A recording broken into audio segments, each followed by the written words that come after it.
Hello everyone, मैं शुभशेख अस्थाना और आप देख रहे हैं अपना फेवरेट चैनल मैथ्स गुरु एग्ज़ाम टेक। तो हम लोग आज के वीडियो में बात करेंगे यूपी टेट के कुछ महत्वपूर्ण क्वेश्चंस की। और देखिए, जो पिछले वीडियो थे उसमें हम लोगों ने प्रीवियस ईयर जो क्वेश्चन पूछे गए हैं उनको देखा है और उनका सोल्यूशन भी किया था। और आज से हम लोग चैप्टर वाइज स्टार्ट करेंगे, एक एक टॉपिक अच्छी तरीके से पढ़ेंगे। ठीक है, अगर आप चैनल पर पहली बार आएँ तो चैनल को सब्सक्राइब कर लें। ठीक है, और अपने दोस्तों के साथ इसको शेयर भी कर लें, जिससे आपको ये वीडियो ज़्यादा से ज़्यादा लोगों के पास पहुंच सके और आप लोगों का थोड़ा कंपटीशन भी बढ़ सके, जिससे आप लोग मेहनत करें और अब अच्छी तैयारी के साथ एग्ज़ाम में सफल हों। ठीक है, चलिए बढ़ते हैं। तो देखते हैं आज के वीडियो में हम लोग क्या क्या पढ़ने वाले हैं।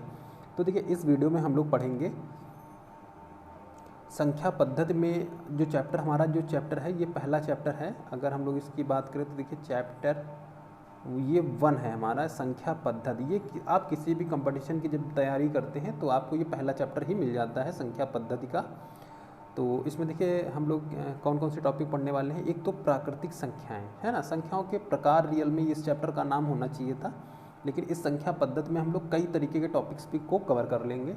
तो इसमें हम लोग पढ़ेंगे, देखिए, प्राकृतिक संख्याएँ क्या होती हैं, पूर्ण संख्याएँ क्या होती हैं, भाज्य संख्याएँ, अभाज्य संख्याएँ, सम संख्याएँ और विषम संख्या, है ना। तो इस प्रकार के जो भी टॉपिक्स हैं वो जो पूछे जाते हैं उसको हम लोग समझेंगे। फिर साथ ही साथ में हम लोग इसमें अदर विभाज्यता के नियम का भी जो मेथड होता है उसको समझेंगे। ठीक है, और बढ़ते हम लोग। देखिए, पहले क्वेश्चन की पहले परिभाषा की तरफ। पहली परिभाषा हमारी जो है वो है प्राकृतिक संख्याओं की, है ना। तो प्राकृतिक संख्याएँ क्या होती हैं बच्चों, तो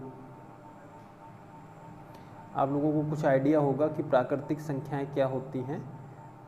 ठीक है, तो प्राकृतिक संख्या देखिए क्या होती है, ऑल काउंटिंग नंबर्स। ठीक है, प्राकृतिक संख्या क्या होती है, ऑल काउंटिंग नंबर्स, मतलब जिन संख्याओं से हम गिनती शुरू करते हैं, है ना, जिनसे हम क्या करते हैं, गिनती शुरू करते हैं। सीधी भाषा में कहें तो गिनती शुरू करते हैं, तो उनको बोलते हैं हम लोग प्राकृतिक संख्या। तो गिनती हम लोग गिनना जब स्टार्ट करते हैं तो 1 से स्टार्ट करते हैं भाई, 1 2 3 4, और इस टाइप से कहाँ तक बढ़ते जाते हैं हम लोग, अनंत तक, है ना, इनफाइनाइट जिसको बोलते हैं। तो अनंत तक बढ़ते जाते हैं, तो इसको बोला जाता है प्राकृतिक संख्याएं। ठीक है, अब साथ ही साथ अगर हम लोग बात करें पूर्ण संख्याएं क्या होती हैं, तो पूर्ण संख्याएं बच्चों जो होती हैं वो लगभग इसी का कॉम्बिनेशन होती है ना, पूर्ण संख्याएँ। तो पूर्ण संख्याएँ जो होती हैं उसमें हम क्या कर दें, जीरो भी इंक्लूड कर लें। पूर्ण संख्याओं में हम लोग क्या करें, जीरो भी जोड़ लें इसमें। तो 0 1 2 3 4 जो इस टाइप से अनंत तक की संख्याएं जो होती हैं वो क्या होती हैं, पूर्ण संख्याएं होती हैं, है ना भाई। जीरो को काउंट जब कर लिया जाएगा तो वो पूर्ण संख्याएं हो जाएंगी, और जब जीरो को छोड़ दिया जाएगा तो वो आपकी कौन सी संख्या हो जाएंगी, प्राकृतिक संख्याएं हो जाएंगी। और अगर नॉर्मली भाषा में कहेंगे तो ऑल काउंटिंग नंबर, जहाँ से हम लोग गिनना स्टार्ट करते हैं उनको बोलते हैं प्राकृतिक संख्याएँ। ठीक है, और इसके बाद अगर हम लोग बात करें तो देखिए पूर्ण संख्याएं हो गया है। इसके बाद आ जाते हैं पूर्णांक पे, है ना। पूर्णांक देखिए, ये 6 में चैप्टर आपका पूर्णांक दिया होगा, क्योंकि पूर्णांक जब है आया था तो हमने पहली बार यहीं से पूर्णांक में सीखा था कि जो संख्याएं होती हैं वो 2 प्रकार की होती हैं, एक तो धनात्मक, एक होती है ऋणात्मक। तो ये देखिए हमारी एक संख्या रेखा हो गई, और संख्या रेखा के बीचों बीच में होता है 0, और इसके दाहिने साइड में जो होती संख्या है ये होती है हमारी धनात्मक, है ना, जिसको बोलते हैं पॉजिटिव, और हिंदी में बोलते हैं इसको धनात्मक। ठीक है, और बाएं साइड में जो संख्या होती है वो होती है हमारी ऋणात्मक। ठीक है, ऋणात्मक संख्याएं होती हैं, इसको हम लोग बोलते हैं निगेटिव। ठीक है, तो धनात्मक और ऋणात्मक संख्याएं मिलाकर और जीरो को इंक्लूड करके, यानी कि जीरो को भी मिला के जो संख्याएं होती हैं वो क्या होती हैं, पूर्ण संख्याएं, सॉरी पूर्णांक से होता है। और पूर्णांक को हम लोग आई से प्रदर्शित करते हैं। ठीक है, और उसमें छूट गया था, तो उसमें प्राकृतिक संख्याओं को, जो प्राकृतिक संख्याओं का जो समुच्चय है उसको हम लोग किससे प्रदर्शित करते हैं, एन से प्रदर्शित करते हैं। ठीक है, और आई में हम लोग क्या क्या लिख सकते हैं बच्चों, देखिए आई में हम लोग लिखते हैं 0 +1 +2 +3 as it is dash dash dash infinite तक, और इधर बच्चों -1 -2 -3, और इधर भी माइनस डैश डैश डैश। अब देखिए बच्चों, इसका भी एक इंटरवल निश्चित होता है, है ना। तो ये जो इनफाइनाइट होता है ये हमारा प्लस का इनफाइनाइट होता है, और इधर हमारा जो होता है ये माइनस का इनफाइनाइट होता है, ठीक है। तो आप इसका जो इंटरवल होता है इसको आप समझ सकते हैं कि माइनस इनफाइनाइट से इनफाइनाइट के बीच में होता है, ठीक है। तो इसको क्या बोलते हैं हम लोग, पूर्णांक। समझ में आ गई होगी आपको बात कि संख्या रेखा पे जो धनात्मक संख्याएं हैं और जो ऋणात्मक संख्याएं हैं तो उनको क्या बोला जाता है, पूर्णांक बोला जाता है, ठीक है। अच्छा, अब इसके बाद बढ़ते हैं हम लोग। अब बात आती है परिमेय संख्याओं की, है ना। तो परिमेय संख्या किन्हें कहते हैं,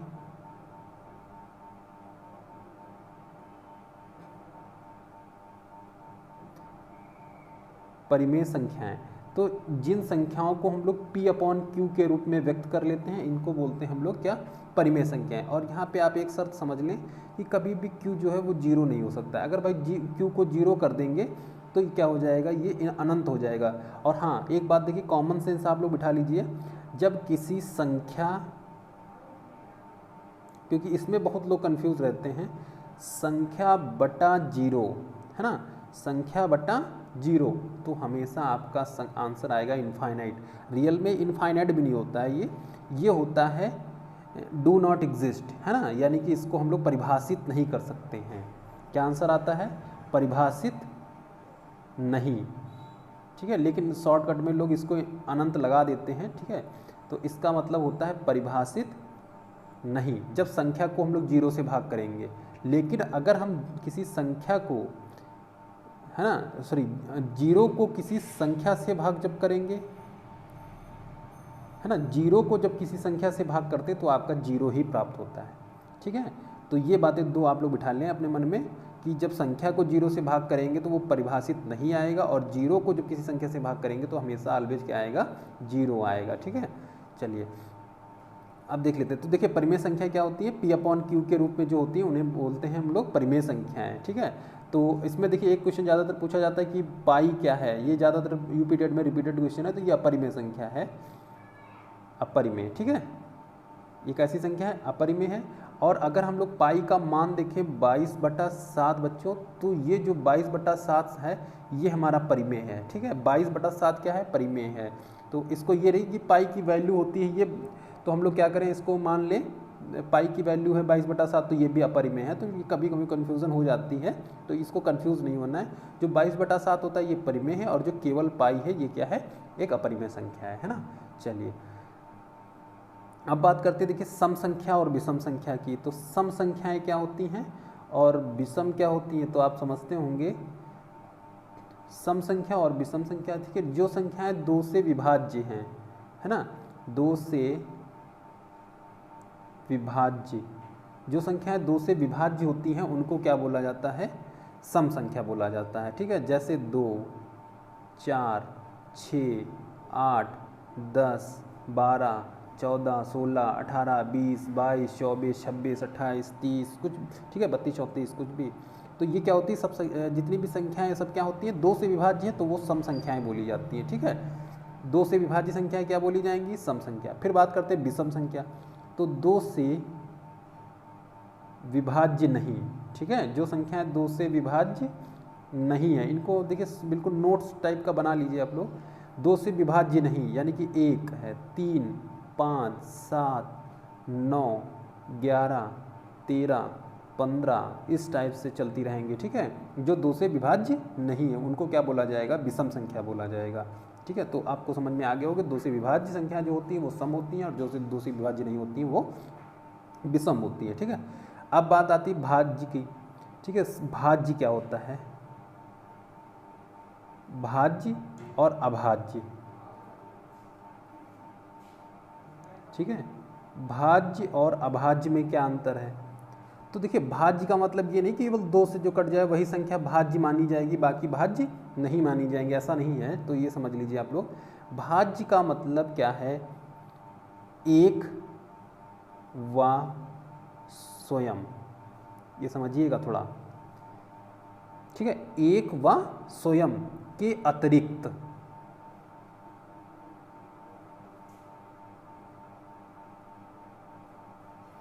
अतिरिक्त, किसी संख्या से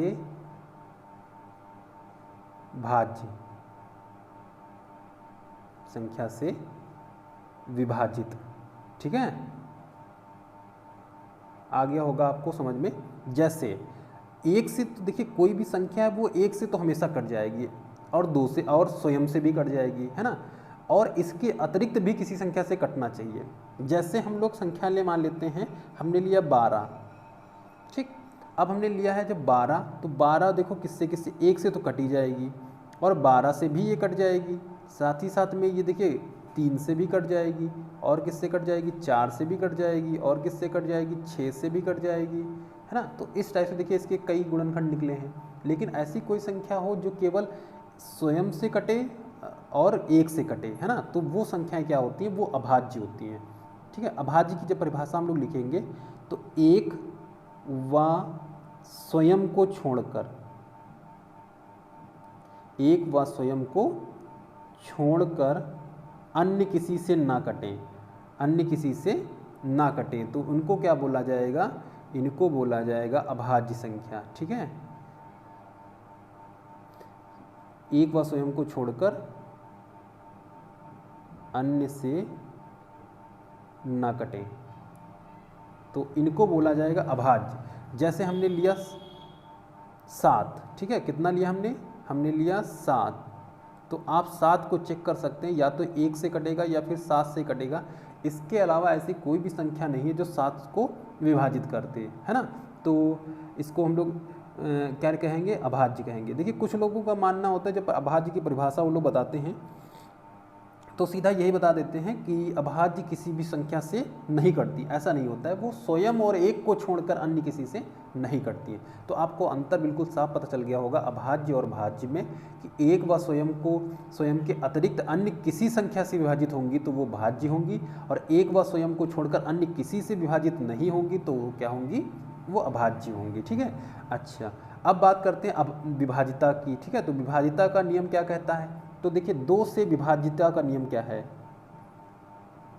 2 से विभाज्य,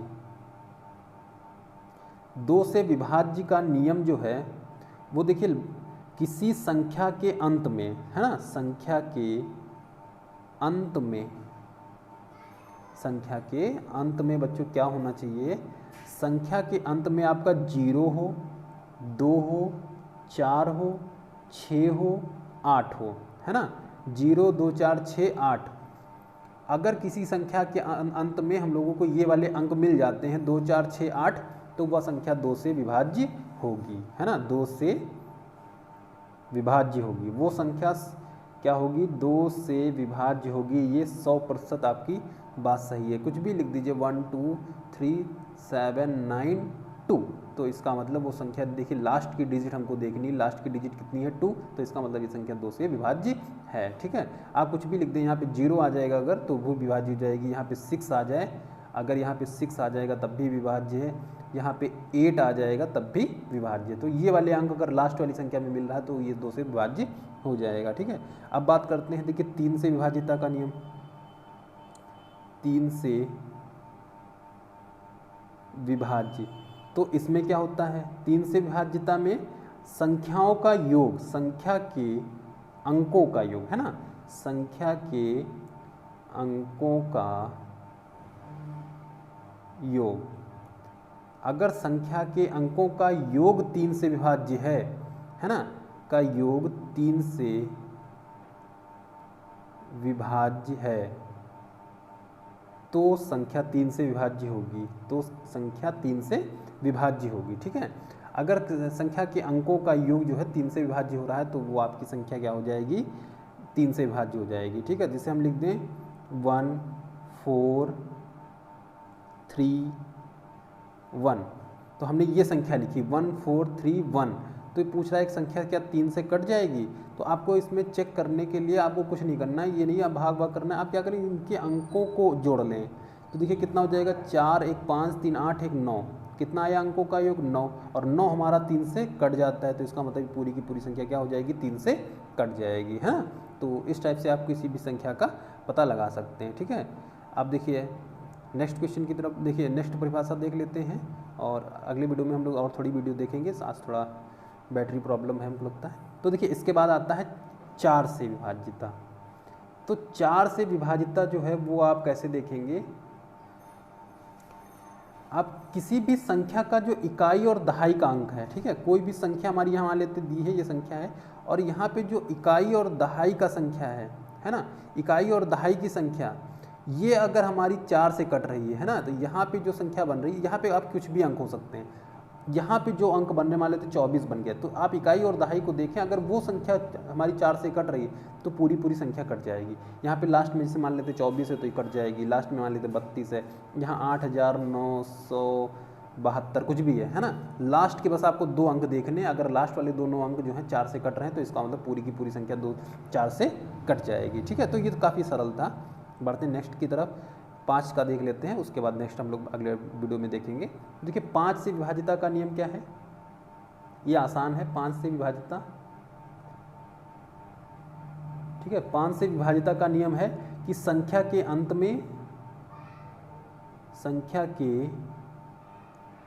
अंत में कितना होना चाहिए, 0 और 5। ठीक है, 5 से विभाजिता का नियम ये है कि किसी भी संख्या के अंत में कितना कितना होना चाहिए, 0 और 5 होना चाहिए, तो वो संख्या क्या होती है, 5 से कट जाती है। ठीक है, जैसे 8550, तो इसका मतलब वो संख्या कट जाएगी। ठीक है, 9355, इसका मतलब ये 5 से कट जाएगी। केवल आपको ये अंक, लास्ट वाला अंक देखना है, और अगर लास्ट वाला अंक आपका 0 और 5 मिल रहा है तो वो संख्या पूरी की पूरी क्या हो जाएगी, 5 से विभाज्य हो जाएगी, है ना। तो इस टाइप से आज हम लोगों ने कुछ महत्वपूर्ण बिंदुओं को देखा है और उस पर हम लोगों ने डिस्कशन किया। आप लोग ये चाहें तो आप इसको नोट भी कर सकते हैं, और ये अच्छी परिभाषाएं हैं, आप नोट कर लेंगे। अगले टॉपिक में इसी से संबंधित जो भी प्रश्न हैं हमारे प्रीवियस ईयर पूछे गए हैं, उनका हम लोग सोल्यूशन देखेंगे। ठीक है, थैंक यू।